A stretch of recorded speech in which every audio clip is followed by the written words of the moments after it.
prepared yet. You need to try and pick off the units as... Look at the shields on the mark. Oh my god, the drone's gonna take them.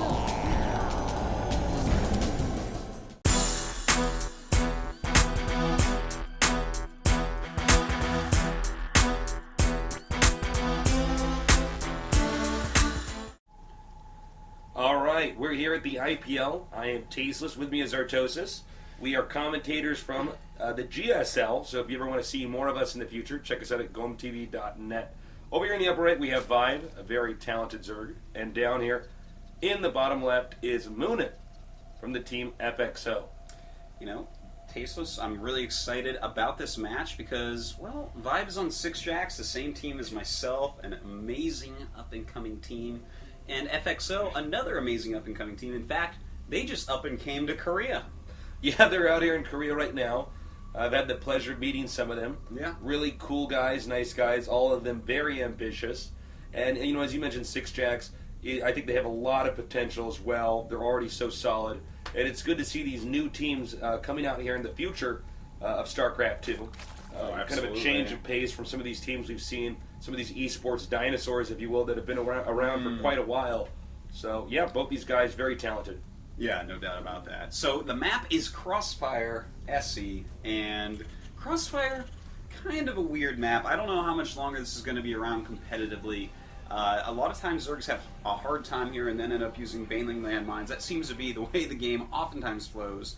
You know, using counterattacks, running around the Terran army can be one way to try to deal with it, but overall it seems to be a bit Terran favored. Well, on a map like this, Terran wants to utilize the narrow pathways that the Zerg will try to attack them in. Zerg ideally want to be in an open area where they can surround or flank. So, as you said, you're right, Zerg has to counterattack a lot. The other problem for Zerg on this map is after the third base that the Zerg will take, which generally is in the upper left side of the map, every expansion the Zerg takes, you're essentially expanding towards the Terran. That's a little bit scary.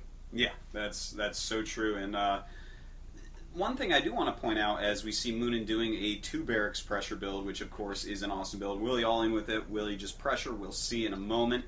But one thing I do want to point out is that, as you said, yeah, Terran wants to utilize these small areas, you know, these small narrow paths, so Zerg can't really get good surface area, can't flank well.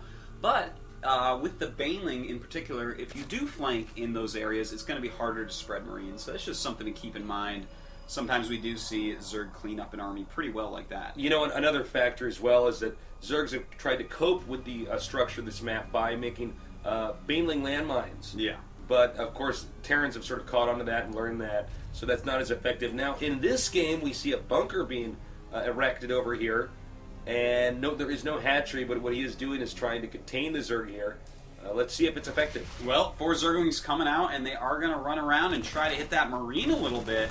He's going to want to be careful, though. 2 more Marines coming up, and those Zerglings look like they aren't going to be all that useful. Going after just the 3 Marines now. That bunker's still on the way, and some nice micro there, and SCV taking some of the Zergling hits, and no Marines dying. Yeah, not a single Marine killed there. All 3 in the bunker. The Zerg did lose the drone and all the Zerglings. And this is a pretty bad situation for ViBE right now. I think ViBE expected to at least stop the bunker from being made and drive this back, but now ViBE in a terrible position. Yeah, overall pretty sloppy, but he does have speed on the way. Does not want to lose that Overlord. 3 Marines up here, but here come the Zerglings, and they do not trap the Marines. A little bit of a misstep, and these Marines are not dying. Oh no, and the SCV not as well. Only 3 Lings left over.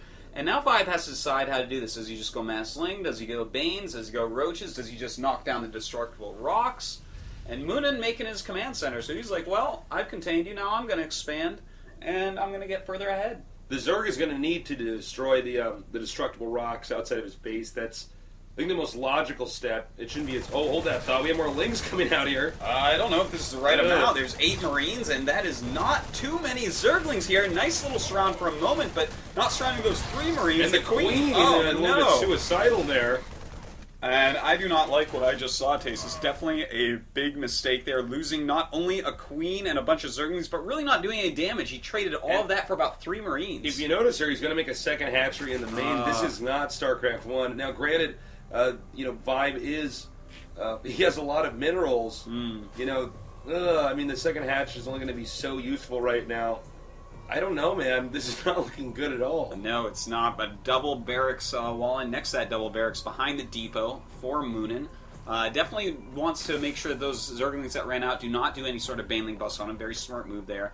But ViBE is just in kind of Zergling mode. I don't like the way he's handling this. You have to have an unbelievably overwhelming force to take out a bunker like that. But of course, there's that other path out. You can actually just kill those rocks, expand over there to the top left, and then just get a ton of lings, surround, kill the bunker, and take another base. So, right, he's finally moving in here now. He's attacking the bunker, and he wiped out the Marine. The third hatchery is now on the way. It will be difficult for the Zerg to take a third base because he already has a macro hatchery here.